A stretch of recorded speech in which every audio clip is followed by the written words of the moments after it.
When the secular world, which is very appealing and convincing, but very wrong, when the secular world starts calling intimacy making love, they obviously have no idea what intimacy means. So if you want to describe sex, when it's nice and polite, then it's making love. Intimacy, much more important than love, and much greater than something you can make.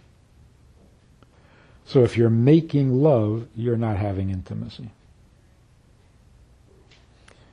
Because intimacy is infinitely holier, greater, more real, more true, more important than love.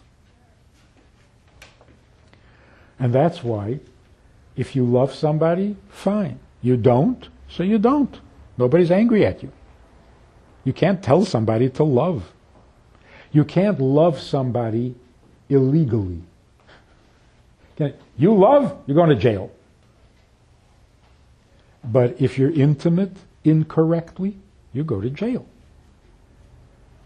So the difference is, love is personal.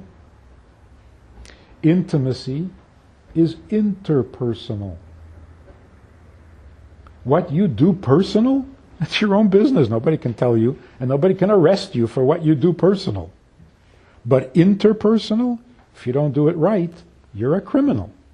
You're abusive. You're destructive.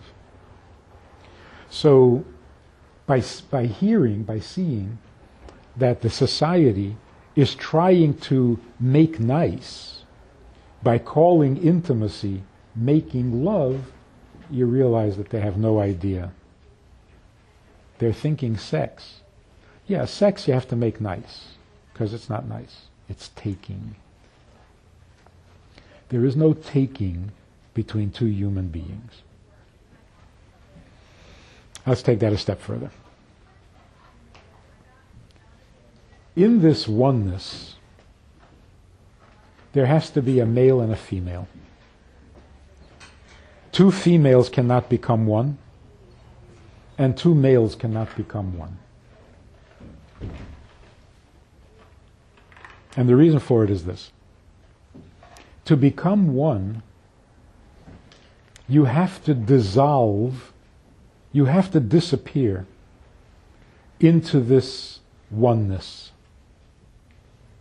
If you remove all things that separate you, then you don't stand apart anymore. You disappear. You become absorbed into that oneness. But there's a male and a female way of doing this. How does a man dissolve into a relationship? If he's really a man,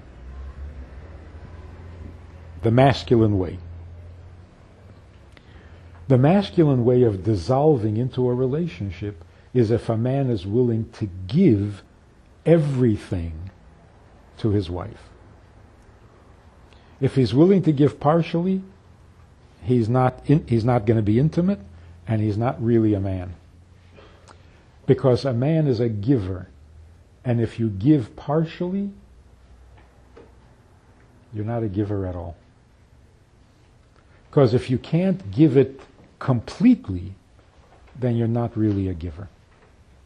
There's a story that the Rebbe Rashab said to the Frierdiker Rebbe when he was a little boy, I saw earlier today that you gave your friend a part of your candy, whatever candies they had back then, cane, whatever.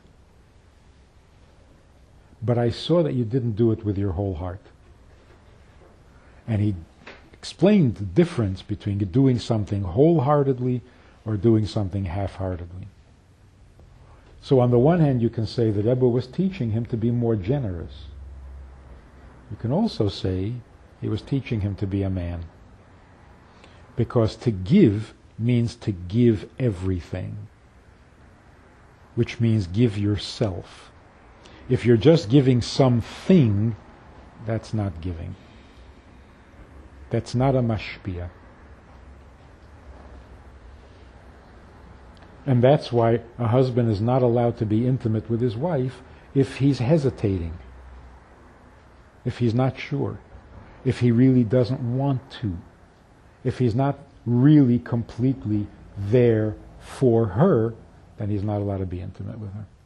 Because partial intimacy, that's not healthy. So, in order for a man to lose himself, to dissolve into a oneness, he has to be a man all the way, which means he has to give everything.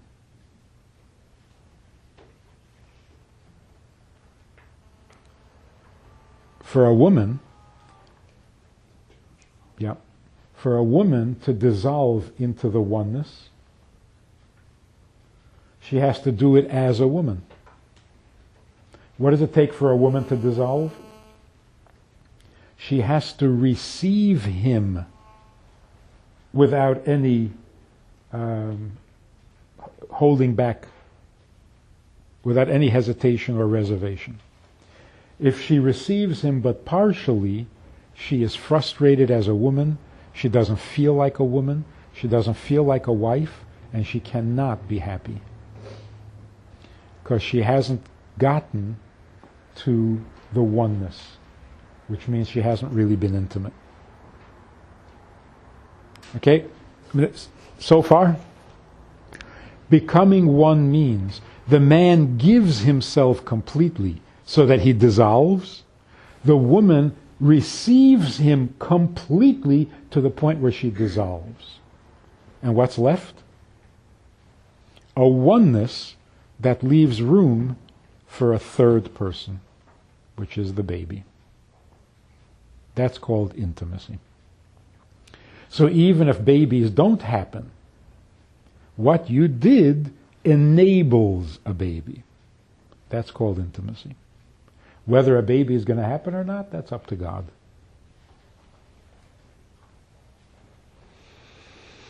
So when the grandmothers told their children or their grandchildren, what happens in the bedroom? Nothing. Exactly right. Exactly right. Nothing.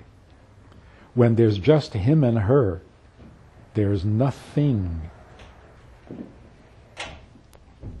They become one. Now this experience of oneness is worth every effort we could possibly make.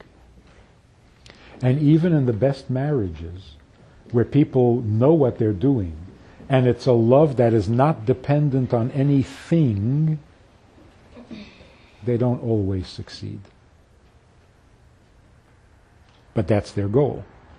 So if they succeed half the time, they are a very happy couple.